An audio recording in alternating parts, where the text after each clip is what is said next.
Hello welcome back Aisha's കിച്ചണിലേക്ക് എല്ലാവർക്കും സ്വാഗതം. അപ്പോൾ ഇന്ന് വന്നിട്ടുള്ളത് 2 വെറൈറ്റി കൊണ്ടാട്ടത്തിൻ്റെ റെസിപ്പീസും കൊണ്ടാണ്. ഇത് കുറേ പേർക്കൊക്കെ അറിയുന്നുണ്ടാവും, എന്നാലും നമ്മൾ ഗൾഫിലേക്ക് കൊടുത്തയക്കാനോ അല്ലെങ്കിൽ കുറച്ച് കാലത്തേക്ക് എടുത്തു വെക്കാനോ പറ്റിയ 2 കൊണ്ടാട്ടത്തിൻ്റെ റെസിപ്പീസും കൊണ്ടാണ്. അതായത് കൈപ്പങ്ങ കൊണ്ടാട്ടവും അതുപോലെ തന്നെ മുളക് കൊണ്ടാട്ടത്തിൻ്റെ റെസിപ്പീസും കൊണ്ടാണ്. സിമ്പിളായിട്ട് നമുക്കിത് വീട്ടിലുണ്ടാക്കാൻ പറ്റും, കുറേ നാളത്തേക്ക് നമുക്ക് എടുത്തു വെക്കാനും പറ്റും. പ്രത്യേകിച്ച് നമുക്ക് ഗൾഫുകാർക്കൊക്കെ കൊടുത്തയക്കാൻ പറ്റിയ നല്ല റെസിപ്പീസാണ്. അപ്പോൾ എന്തായാലും ട്രൈ ചെയ്യുക, ഫീഡ്ബാക്ക്സ് അറിയിക്കുക. അപ്പോൾ നമുക്ക് എന്തായാലും കൈപ്പങ്ങ കൊണ്ടാട്ടം അല്ലെങ്കിൽ മുളക് കൊണ്ടാട്ടം രണ്ടും എങ്ങനെ തയ്യാറാക്കിയെടുക്കാം നോക്കാം. അപ്പം ആദ്യം ഞാൻ മുളക് കൊണ്ടാട്ടം ഉണ്ടാക്കാൻ വേണ്ടിയിട്ടുള്ള മുളക് വാങ്ങിക്കാൻ പോയതാണ്. അപ്പോൾ ഈ ഒരു ടൈപ്പ് മുളകാണ് വേണ്ടത്. ഇതിനേക്കാളും കുറച്ചുകൂടെ ചെറുത് കിട്ടും, ആ ഒരു ടൈപ്പ് മുളകിൻ്റെ കുറച്ച് ചെറുത് കിട്ടും. അതാകുമ്പോൾ നമുക്ക് കുഞ്ഞു കുഞ്ഞു കൊണ്ടാട്ടങ്ങൾ തയ്യാറാക്കി എടുക്കാൻ പറ്റും കേട്ടോ. അപ്പോൾ എനിക്ക് കിട്ടിയത് ഇത്രയും വലുപ്പമുണ്ട്. അപ്പം ഇത് ഒരു 700 ഗ്രാം മുളക് ഉണ്ടാവും കേട്ടോ. എപ്പോഴും ഇങ്ങനത്തെ ഐറ്റംസൊക്കെ ഉണ്ടാക്കുമ്പോൾ കുറച്ച് അധികം ഉണ്ടാക്കുന്നതായിരിക്കും നല്ലത്. ഏതായാലും നമ്മൾ മെനക്കെടല്ലേ, അപ്പം അത്യാവശ്യം ഉണ്ടാക്കി വെക്കുകയാണെങ്കിൽ കുറേ നാളത്തേക്ക് നമുക്ക് എടുത്ത് വെക്കാൻ പറ്റും. പിന്നെ ഇതിലോട്ട് നമുക്ക് തൈര് മിക്സ് വേണം. അതിനായിട്ട് ഞാൻ 2 പാക്ക് തൈര് എടുത്തിട്ടുണ്ട്. മിൽക്കി മിസ്റ്റിൻ്റെ തൈരാണ് എടുത്തിട്ടുള്ളത്. അപ്പം ഈ ഒരു തൈര് കൊണ്ട് ഉണ്ടാക്കാൻ പറ്റും, പക്ഷേ കുറച്ചുകൂടെ പുളിയുള്ള തൈരാകുമ്പം ഒന്നുകൂടെ നല്ലതായിരിക്കും. അപ്പോൾ നാട്ടിലൊക്കെ നല്ല പുളിയുള്ള തൈര് കിട്ടൂലേ. അപ്പം ഞാൻ 2 പാക്ക് തൈര് എടുത്തിട്ടുണ്ട്. അതിലോട്ട് ഒരു അത്യാവശ്യം ഉപ്പ് ചേർത്ത് കൊടുക്കണം. കാരണം കൊണ്ടാട്ടമൊക്കെ ഉണ്ടാക്കുമ്പോൾ നമ്മളെപ്പോഴും ഉപ്പ് കുറച്ച് മുന്നിട്ട് നിൽക്കണമല്ലോ. അപ്പോൾ ഇത് ഉപ്പും തൈരും ചേർത്തിട്ട് നന്നായിട്ട് മിക്സ് ചെയ്തെടുത്തിട്ടുണ്ട്. പിന്നെ ഞാനിവിടെ ഉമ്മ ഉണ്ടാക്കി വെച്ചിട്ടുണ്ടായിരുന്നു നമ്മുടെ നാടൻ മോര് കേട്ടോ. നല്ല പുളിയുള്ള മോരായിരുന്നു. അത് ഞാനൊരു 2-3 കയ്യിൽ ഒഴിച്ചു കൊടുത്തിട്ടുണ്ട്, ആ ഒരു പുളി ഒന്ന് ബാലൻസ് ആക്കാൻ വേണ്ടിയിട്ട്. ഇത് കുറച്ച് പുളിയുടെ കുറവുണ്ടായിരുന്നു, അപ്പോൾ അതുകൊണ്ട് ഈ ഒരു മോര് ചേർക്കുമ്പോൾ ഒന്നുകൂടെ പുളിപ്പിച്ച് വരുമല്ലോ. അപ്പോൾ അതുകൊണ്ട് അത് മിക്സ് ചെയ്ത് എടുത്തിട്ടുണ്ട്. അത് നിർബന്ധമില്ല കേട്ടോ, നിങ്ങൾ എടുക്കുമ്പോൾ തൈര് നല്ല പുളിയുള്ള തൈര് എടുത്താൽ മതി. ഇനി മുളക് നന്നായിട്ട് കഴുകിയിട്ട് വെള്ളമൊക്കെ ഡ്രെയിൻ ചെയ്യാൻ വെക്കാം. ഇതൊക്കെ നമ്മൾ തന്നെ വീട്ടിലുണ്ടാക്കുകയാണെങ്കിൽ നമുക്ക് അത്രയും വിശ്വസിച്ച് നമുക്ക് കഴിക്കാൻ പറ്റും. അല്ലെങ്കിൽ നമ്മൾ പുറത്തുനിന്നൊക്കെ വാങ്ങിക്കുന്നത് എങ്ങനെയാണ് ഉണക്കുന്നത്, എങ്ങനെയാണ് കഴുകുന്നുണ്ടോ ഒന്നൊന്നും നമ്മൾക്ക് അറിയില്ലല്ലോ. അപ്പോൾ ഈ മുളക് കൊണ്ടാട്ടത്തിലോട്ട് നമ്മൾ മുളക് ഇതുപോലെ ചെറുതായിട്ടൊന്ന് കട്ട് ചെയ്ത് കൊടുക്കണം. ഓരോ മുളക് നന്നായിട്ട് കഴുകിയെടുത്ത ശേഷം, കഴുകിയിട്ട് വേണം കേട്ടോ അതുപോലെ കട്ട് ചെയ്യാൻ. കത്തിയോണ്ട് ചെറിയൊരു ഹോൾ ഇട്ട് കൊടുത്താൽ മതി. ഒരു നീളത്തിലൊരു ഇങ്ങനെ വരഞ്ഞു കൊടുത്താൽ മതി, മൊത്തത്തിൽ വരേണ്ട കേട്ടോ. അതെന്തിനാന്ന് വെച്ചാൽ നമ്മൾ തൈരിൽ ഇതിട്ട് വെക്കല്ലേ, അപ്പോൾ തൈര് ഇതിൻ്റെ അകത്തേക്കൊക്കെ കയറാൻ വേണ്ടിയിട്ടാണ് കേട്ടോ. ഓരോ മുളകും എടുത്തിട്ട് വേണമെങ്കിൽ ഇങ്ങനെ വരഞ്ഞു കൊടുക്കാം. പിന്നെ കുറേ മുളകൊക്കെ ഉണ്ടെങ്കിൽ ഇതുപോലെ ചെറുതായിട്ട് ഈ മുറത്തിൽ വെച്ചിട്ട് തന്നെ ഇതുപോലെ തന്നെ ഒന്നിങ്ങനെ കുത്തി കൊടുത്താൽ മതി. ആ ഒരു ചെറിയൊരു ഗ്യാപ്പ് കിട്ടിയാൽ മതി, അതിൻ്റെ അകത്ത് തൈര് കയറിക്കോളും എന്ന് വിചാരിച്ചിട്ട്. ഇനി ഈ മുളക് എല്ലാതും കൂടി നമ്മുടെ തൈരിൻ്റെ മിക്സിലോട്ട് ഇട്ട് കൊടുക്കുക. എന്നിട്ട് നന്നായിട്ട് മിക്സ് ചെയ്ത് കൊടുക്കുക. ഞാൻ ഈ ഒരു കാര്യങ്ങളൊക്കെ ചെയ്തെടുക്കുന്നത് തലേ ദിവസം രാത്രി കേട്ടോ. എന്നാൽ രാവിലെ വരേക്കും അതിൽ സോക്കായി കിടക്കുമല്ലോ. നമ്മൾ ഈ ഒരു തൈരിൽ ഈ മുളക് കുറച്ചധികം ഒരു 8-10 മണിക്കൂർ സോക്ക് ചെയ്ത് വെക്കണം. എന്നിട്ട് വേണം ഇത് ഉണക്കാൻ വെക്കാൻ കേട്ടോ. അത് പ്രത്യേകം ശ്രദ്ധിക്കുക. തൈരിൽ മിക്സ് ചെയ്ത പാടന്നെ നമ്മൾ ഉണക്കാൻ വെച്ചിട്ട് കാര്യമില്ല. അപ്പോൾ അത് തലേദിവസം രാത്രി വെച്ചിട്ട് രാത്രി ഒരു 7 മണിക്കൊക്കെ വെച്ചിട്ട് നെക്സ്റ്റ് ഡേ മോർണിംഗ് ഒരു 7-8 മണിക്കാണ് ഞാനിത് എടുത്തിട്ട് ഉണക്കാൻ വെക്കുന്നത് കേട്ടോ. അപ്പം അതവിടെ സോക്കായി കിടക്കുന്നുണ്ട് നമ്മുടെ മുളക്. ഇനി നമുക്ക് കൈപ്പക്ക ഞാൻ ഒരു 4 കിലോ എടുത്തിട്ടുണ്ട് കേട്ടോ. കൈപ്പങ്ങൊക്കെ ഉണ്ടാക്കും നമ്മൾ അത്യാവശ്യം ഉണ്ടാക്കിയാലേ നമുക്ക് കുറച്ച് കിട്ടുള്ളൂ. അപ്പോൾ കൈപ്പക്ക കഴുകിയിട്ടില്ല, നേരെ ഇങ്ങനെ കട്ട് ചെയ്തെടുക്കുകയാണ്. കാരണം നമ്മൾ കൈപ്പക്ക ഒന്ന് പുഴുങ്ങിയെടുക്കുന്നുണ്ട്, അപ്പോൾ കഴുകേണ്ട ആവശ്യമില്ല. കട്ട് ചെയ്തിട്ട് വേണമെങ്കിൽ കഴുകിയെടുത്താലും മതി കേട്ടോ. അപ്പോൾ കൈപ്പക്ക അതുപോലെ സീഡൊന്നും കളയണ്ട, നേരെ അങ്ങോട്ട് കട്ട് ചെയ്തെടുക്കുക. ഈ കൈപ്പക്ക കട്ട് ചെയ്യാനുള്ള സമയം കുറച്ചേ എടുക്കുന്നുള്ളൂ, പക്ഷേ ഇത് ഉണ്ടാക്കി കഴിഞ്ഞാൽ കുറേ നാളത്തേക്ക് നമുക്കിത് എടുത്തു വെക്കാൻ പറ്റും. അത്രയും നല്ലൊരു റെസിപ്പിയാട്ടോ. കൈപ്പക്കയാണെങ്കിലും മുളക് കൊണ്ടാട്ടമാണെങ്കിലും രണ്ടും നമ്മൾ ഒരു ദിവസം ഒന്ന് മെനക്കെട്ടിട്ട് ഇറങ്ങിയാൽ നമുക്ക് കുറേ നാളത്തേക്ക് ഇത് എടുത്തു വെക്കാൻ പറ്റിയ നല്ലൊരു സംഭവമാണ്. പിന്നെ കൈപ്പക്ക കട്ട് ചെയ്യുമ്പോൾ വല്ലാണ്ട് കനം കുറച്ചിട്ടും കട്ട് ചെയ്യരുത്, എന്നാൽ വല്ലാണ്ട് കട്ടിയിലും കട്ട് ചെയ്യരുത്. ഒരു മീഡിയം തിക്നെസ്സിലാണ് കട്ട് ചെയ്യേണ്ടത് കേട്ടോ. അപ്പോൾ ഞാൻ ആ പരുവം കാണിച്ചു തരാം. അതുപോലെ തന്നെ ആ ഒരു സീഡോട് കൂടി തന്നെയാണ് കട്ട് ചെയ്യുന്നത് കേട്ടോ. അത് നമ്മൾ ഉണക്കിയെടുത്ത് കഴിഞ്ഞാൽ ആ സീഡൊക്കെ കളഞ്ഞാൽ മതി. ഈ ഒരു തിക്നെസ്സിലാണ് കട്ട് ചെയ്യേണ്ടത് കേട്ടോ. എന്നാലേ ഉണങ്ങി വരുമ്പോൾ നമുക്ക് അത്യാവശ്യം ഒരു ഫ്രൈ ആക്കാൻ കിട്ടുള്ളൂ, അല്ലെങ്കിൽ വേഗം കരിഞ്ഞു പോകും കേട്ടോ. അപ്പം കട്ട് ചെയ്തിട്ട് ഇതുപോലെ മുറത്തിലിട്ട് കൊടുക്കുക. പിന്നെ മഞ്ഞ കളറുള്ള ആ ഒരു ഭാഗങ്ങളൊന്നും കട്ട് ചെയ്യരുത് കേട്ടോ. അതൊന്നും ഇതിലോട്ട് ചേർക്കരുത്, കാരണം അത് ബാക്കിയുള്ളതും കൂടി കേടാക്കും. അതായത് പഴുപ്പ് കൂടിയ കൈപ്പക്ക കട്ട് ചെയ്ത് ഇതിലോട്ട് ഉണക്കാൻ വെക്കരുത് എന്നാട്ടോ പറഞ്ഞത്. അപ്പോൾ 4 കിലോ കൈപ്പക്ക ഇതുപോലെ കട്ട് ചെയ്തിട്ട് മാറ്റി വെച്ചിട്ടുണ്ട്. ഇനി കുറച്ചധികം വെള്ളം, വലിയൊരു കലത്തിൽ വെള്ളം തിളപ്പിക്കാൻ വെക്കുക. അത് വെട്ടി തിളയ്ക്കുന്ന സമയത്ത് ഈ കൈപ്പക്ക അതിലൊന്ന് ഇട്ട് കൊടുക്കുക. ഒരു 1-2 മിനിറ്റ് എല്ലാം കൂടി ഇട്ടിട്ട് ഒന്ന് ഇളക്കി കൊടുത്താൽ മതി കേട്ടോ. വല്ലാണ്ട് വെട്ടി തിളയ്ക്കുന്ന സമയത്ത് ഇട്ട് കൊടുക്കുക. എന്നിട്ടൊരു 1-2 മിനിറ്റ് ഒന്ന് അങ്ങോട്ട് കുക്ക് ചെയ്തിട്ട് അത് ഡ്രെയിൻ ചെയ്യാൻ വേണ്ടി വെക്കുക. ഞാൻ മുറത്തിലോട്ട് തന്നെയാണ് ഡ്രെയിൻ ചെയ്യാൻ വേണ്ടി വെക്കുന്നത്. ഈ കൈപ്പക്ക കൊണ്ടാട്ടം നമ്മൾക്ക് ഇതുപോലെ വേവിക്കാണ്ടേ ഉണ്ടാക്കാം. കട്ട് ചെയ്ത പാടന്നെ മുളക് പൊടി ഉപ്പ് ചേർത്തിട്ട് ഉണക്കാൻ വെക്കാം. ഈ വേവിക്കുന്നതിലോട്ട് നമ്മൾ കുറച്ച് മഞ്ഞൾപ്പൊടിയും കൂടി ചേർക്കുന്നത് നല്ലതാണ്. കൈപ്പക്കയിൽ എന്തെങ്കിലും വിഷാംശം ഉണ്ടെങ്കിൽ അതങ്ങനെ പോയിക്കോളും. എന്നിട്ട് പെട്ടെന്ന് തന്നെ നമ്മൾ ഡ്രെയിൻ ചെയ്യണം കേട്ടോ. 2 മിനിറ്റ് മതി കേട്ടോ. അപ്പോൾ ഇത് ഇങ്ങനെ വേവിച്ചെടുത്തിട്ട് നമ്മൾ ഉണ്ടാക്കുന്ന കൈപ്പക്ക കൊണ്ടാട്ടത്തിന് ഒരു പ്രത്യേക ഒരു ലുക്ക് തന്നെയാണ്. അത് നിങ്ങൾക്ക് ലാസ്റ്റ് അത് ഫ്രൈ ആക്കുന്ന സമയത്ത് കാണുമ്പോൾ മനസ്സിലാവും കേട്ടോ. ഞാൻ ലാസ്റ്റ് കാണിക്കാം. അപ്പോൾ ഇതാ ഒരു 2 മിനിറ്റ് ഒന്ന് വേവിച്ചിട്ട്, വേവിക്കല്ല, ജസ്റ്റ് ആ തിളച്ച വെള്ളത്തിലോട്ട് ഇട്ട് കൊടുത്തിട്ട് അപ്പോൾ തന്നെ ഡ്രെയിൻ ചെയ്തെടുക്കുക.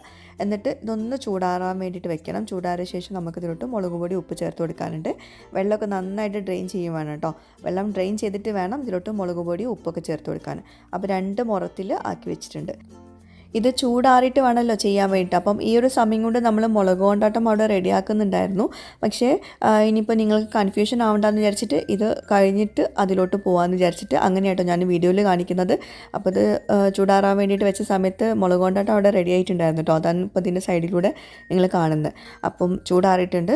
ഇനി നമുക്കിതിലോട്ട് കുറച്ച് മുളക് പൊടിയും കുറച്ചധികം ഉപ്പും ചേർത്തിട്ടുണ്ട് കേട്ടോ. ഉപ്പ് നമുക്ക് വേണം, പക്ഷേ ഒരുപാട് നമ്മൾ പുറത്തുനിന്ന് വാങ്ങിക്കുന്ന കൊണ്ടാട്ടത്തിലൊക്കെ നല്ല ഉപ്പുണ്ടാവും. അപ്പോൾ നമ്മളിപ്പോൾ ഒരുപാട് ഉപ്പൊന്നും ചേർത്തിട്ടില്ല, ആവശ്യത്തിന് മാത്രം ഉപ്പ് ചേർത്തിട്ടുള്ളൂ. മുളക് പൊടി ആണെങ്കിലും ആവശ്യത്തിന് മാത്രമേ ചേർത്തിട്ടുള്ളൂ. നല്ല എരിവ് വേണമെന്നുള്ളവർക്ക് കുറച്ചധികം മുളക് പൊടി ചേർക്കാം കേട്ടോ. എല്ലാം കൂടി നന്നായിട്ട് കൈകൊണ്ട് തന്നെ നന്നായിട്ട് കമ്പൈൻ ചെയ്ത് കൊടുക്കണം. എല്ലായിടത്തും ഉപ്പും മുളക് പൊടിയും ഒരേപോലെ എത്തുന്ന രീതിയിൽ നന്നായിട്ട് കമ്പൈൻ ചെയ്യണം കേട്ടോ. അല്ലെങ്കിൽ പിന്നെ അത് നമ്മൾ ഉണക്കാൻ വെച്ച ശേഷം പിന്നെ അത് അവിടെ ഇവിടെയൊക്കെ ഉപ്പും മുളകൊക്കെ ആയിപ്പോവും. അപ്പോൾ അതുകൊണ്ട് എല്ലായിടത്തും എത്തുന്ന രീതിയിൽ നന്നായിട്ട് കുഴച്ചെടുക്കണം. അത് ഉമ്മ തന്നെ ചെയ്യുന്നത്. കാരണം ഉമ്മ അത് പണ്ട് കാലങ്ങളിലൊക്കെ ഉപ്പ ഗൾഫിലേക്ക് പോകുന്ന സമയത്തൊക്കെ 10-15 കിലോ ഒക്കെ കൈപ്പക്ക അതുപോലെ ഉണക്കിയിട്ട് കൊടുത്തയക്കാറുണ്ടെന്നാണ് പറഞ്ഞിട്ടുള്ളത്. കൈപ്പക്ക കൊണ്ടാട്ടം ഏകദേശം ഒന്ന് സെറ്റ് ആയിട്ടുണ്ട്. ഇനി നമുക്കിത് ഉണക്കാൻ വെക്കണം. അപ്പോൾ നമ്മൾ തലേ ദിവസം രാത്രി സോക്ക് ചെയ്ത് വെച്ചിട്ടുള്ള മുളകും തൈരും കൂടി ഉള്ളത് എടുത്തിട്ട് അതും ഡ്രൈ ആക്കാൻ വെക്കണം കേട്ടോ. അതായത് വെയിലത്ത് വെച്ചിട്ട് ഉണക്കാൻ വെക്കണം. അപ്പോൾ അതിൽ നിന്ന് നമ്മൾ ഈ മുളക് എടുത്തിട്ട് ഒരു തളികയിലോട്ട് മാറ്റാം. ഈ മുളക് നമ്മൾ തലേ ദിവസം തന്നെ റെഡിയാക്കിയിട്ടുണ്ടായിരുന്നു. പക്ഷേ കൈപ്പക്ക നമ്മൾ നെക്സ്റ്റ് ഡേ മോർണിംഗ് ആണ് റെഡിയാക്കുന്നത്. എന്നിട്ട് രണ്ടും കൂടി ഒരുമിച്ച് നമ്മൾ ഉണക്കാൻ വെക്കുന്നത് കേട്ടോ. അതൊന്ന് ശ്രദ്ധിക്കുക. അതുപോലെ തന്നെ മുളക് ഈ തൈരിൽ നിന്ന് ഒന്ന് ഡ്രെയിൻ ചെയ്തിട്ട് ഇതുപോലെ ഒരു തളികയിലോട്ട് മാറ്റാം. ശരിക്കും ഇത് പെട്ടെന്ന് ഉണങ്ങി കിട്ടണമെങ്കിൽ നല്ല വെയിലുണ്ടെങ്കിൽ പെട്ടെന്ന് ഉണങ്ങി കിട്ടും. അപ്പോൾ അത് ഒരു പ്ലാസ്റ്റിക്കിൻ്റെ ഷീറ്റിൽ വെച്ചിട്ട് പരത്തി വെക്കുകയാണെങ്കിൽ പെട്ടെന്ന് ഈ മുളക് ഉണങ്ങി കിട്ടും കേട്ടോ. ഞാൻ പിന്നെ ഒരു വീഡിയോയുടെ ഭംഗിയൊക്കെ ആയിക്കോട്ടെ വിചാരിച്ചിട്ട് ഇങ്ങനെ തളികയിൽ എടുത്തുന്നുള്ളൂ. പിന്നെ തൈര് ആ ഷീറ്റിലൊന്നും ആവണ്ടെന്ന് വിചാരിച്ചിട്ടാണ് ഞാൻ പിന്നെ തളികയിലാക്കിയത്. അപ്പോൾ തന്നെ ഉമ്മ പറയുന്നുണ്ടായിരുന്നു ഷീറ്റിൽ വെക്കുകയാണെങ്കിൽ പെട്ടെന്ന് ഉണങ്ങും, തളികയിലാക്കണ്ടെന്നൊക്കെ കേട്ടോ. അപ്പം നമ്മൾ വീഡിയോയുടെ ഭംഗി കൂടി നോക്കണമല്ലോ. അപ്പോൾ തളികയിൽ വെച്ചിട്ടാണ് ഞാൻ ഉണക്കിയത്. അപ്പോൾ തളികയിലൊക്കെ ആകുമ്പോൾ പെട്ടെന്ന് ഉണങ്ങി കിട്ടില്ല, കുറച്ച് ടൈം എടുക്കും കേട്ടോ. 2-3 ദിവസം പിടിക്കും. അതുപോലെ തന്നെ ഷീറ്റിലാണെങ്കിൽ ഒരൊറ്റ ദിവസം കൊണ്ട് നന്നായിട്ട് ഉണങ്ങി കിട്ടും കേട്ടോ. അപ്പോൾ ഇനി ഇതെല്ലാം നമ്മൾ ഷീറ്റിൽ വെച്ചിട്ട് പരത്തിയെടുക്കാൻ പോവാം കേട്ടോ. വെയിലത്ത് വെച്ചിട്ട് ഉണക്കാൻ പോവാണ്. നാട്ടിലിപ്പോൾ നല്ല വെയിലാണല്ലോ, അപ്പം പെട്ടെന്ന് ഡ്രൈ ആയി കിട്ടും, ഉണങ്ങി കിട്ടും. അപ്പോൾ ഞാൻ ഷീറ്റിലാണ് നമ്മൾ കൈപ്പക്ക കൊണ്ടാട്ടാക്കാൻ വേണ്ടിയിട്ട് വെക്കുന്നത് കേട്ടോ. മറ്റേത് അങ്ങനെ തളികയിൽ തന്നെ വെച്ചിട്ടുള്ളത്. അപ്പം ഒന്ന് ശ്രദ്ധിക്കുക, നമ്മൾ ഷീറ്റിൽ തന്നെ അത് ഇട്ട് വെക്കുകയാണെങ്കിൽ പെട്ടെന്ന് ഡ്രൈ ആയി കിട്ടുമായിരുന്നു കേട്ടോ. അപ്പം എൻ്റേത് 2 ദിവസം പിടിച്ചിട്ടുണ്ടായിരുന്നു. പിന്നെ ഞാനിപ്പോൾ ഇവിടെ UAE എത്തിയിട്ടുണ്ട്, തിരിച്ചെത്തിയിട്ടുണ്ട്. അപ്പം ഒരു ഉണക്കക്കുറവുണ്ടായിരുന്നു മുളകിന് കേട്ടോ. ബാക്കി കൈപ്പൊക്കെ നന്നായിട്ട് ഉണങ്ങിയിട്ടുണ്ടായിരുന്നു, കാരണം നമ്മൾ ഷീറ്റിലാണ് വിരിച്ചിട്ടുണ്ടായിരുന്നത്. പിന്നെ ഇത് അതുപോലെ നല്ലോണം ഒന്ന് എന്താ പറയുക സെപ്പറേറ്റ് ആയിട്ട് വെക്കുക, പെട്ടെന്ന് ഡ്രൈ ആവും.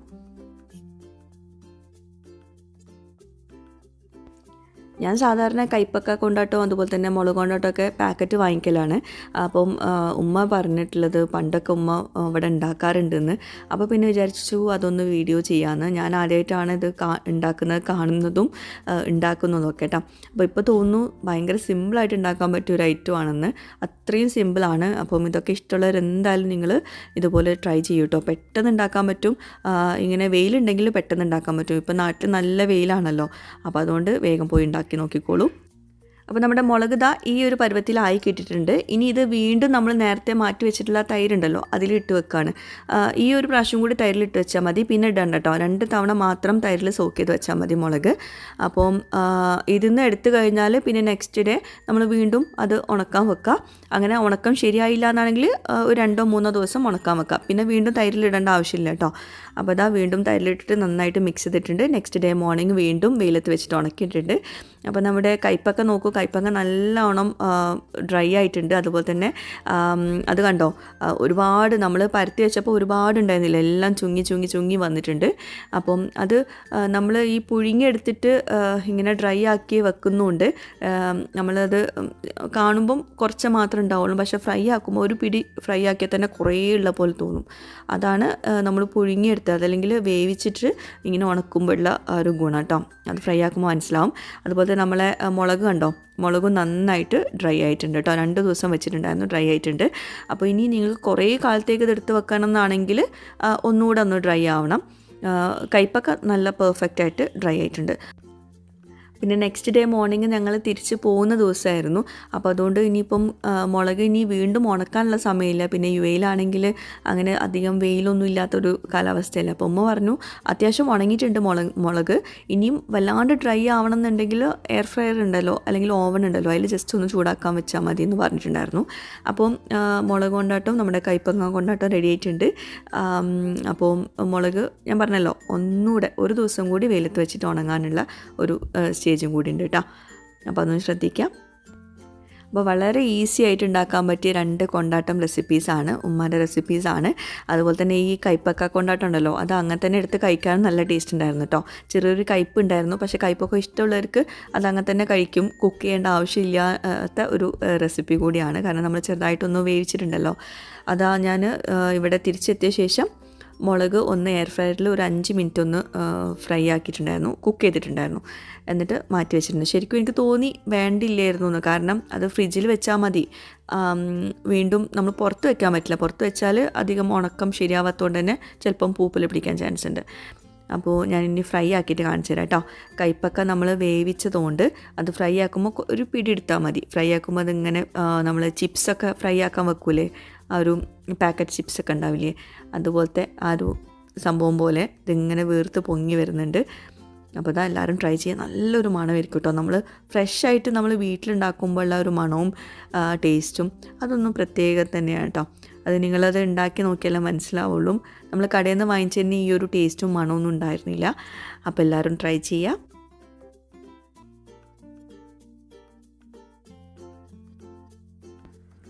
കൈപ്പക്ക കൊണ്ടാട്ടം നല്ല ഭംഗിയിലാണ് ഫ്രൈ ആയിട്ട് വന്നിട്ടുള്ളത്. നല്ല ഈ നമ്മൾ പാക്കറ്റ് ചിപ്സൊക്കെ വാങ്ങിച്ചിട്ട് ഫ്രൈ ആക്കൂലേ, അതുപോലെ ഉണ്ട് കേട്ടോ. പിന്നെ മുളക് കൊണ്ടാട്ടം ഒന്ന് ഫ്രൈ ആക്കി കാണിച്ചു തരാം. പെട്ടെന്ന് ഫ്രൈ ആവും കേട്ടോ. അപ്പോൾ എല്ലാവരും ട്രൈ ചെയ്യുക. നല്ല പെർഫെക്റ്റ് റെസിപ്പീസാണ് രണ്ടും അടിപൊളി ടേസ്റ്റും എന്താ പറയുക, നമുക്ക് വിശ്വസിച്ച് നമുക്ക് കഴിക്കാൻ പറ്റും, വീട്ടിലുണ്ടാക്കിയല്ലേ നമ്മൾ. അപ്പോൾ അതുകൊണ്ട് കുറേ നാളത്തേക്ക് നമുക്ക് സൂക്ഷിച്ച് വെക്കാൻ പറ്റും. പിന്നെ മുളക് ഞാൻ കുറച്ച് മാത്രം ഇങ്ങോട്ടേക്ക് കൊണ്ടുവന്നിട്ടുള്ളൂ, കാരണം നമ്മൾ ഒരുപാടൊന്നും യൂസ് ചെയ്യില്ലല്ലോ. ഞാൻ മാത്രമേ ഇവിടെ മുളക് കഴിക്കുള്ളൂ ഫ്രൈ ആയിട്ട്, വേറെ ആരും കഴിക്കില്ല. പിന്നെ ഞാൻ നാട്ടിൽ ഉമ്മാക്ക് തന്നെ കൊടുത്തു. കൈപ്പക്കയും കൊണ്ടാട്ടവും ഞാൻ കുറച്ച് മാത്രമേ എടുത്തിട്ടുള്ളൂ, ബാക്കി ഉമ്മാക്ക് തന്നെ കൊടുത്തിട്ടുണ്ട്. അപ്പോൾ ഇതൊക്കെയാണ് നമ്മുടെ ഇന്നത്തെ അടിപൊളി റെസിപ്പീസ്. എല്ലാവരും ട്രൈ ചെയ്യുക, ഫീഡ്ബാക്ക്സ് അറിയിക്കുക.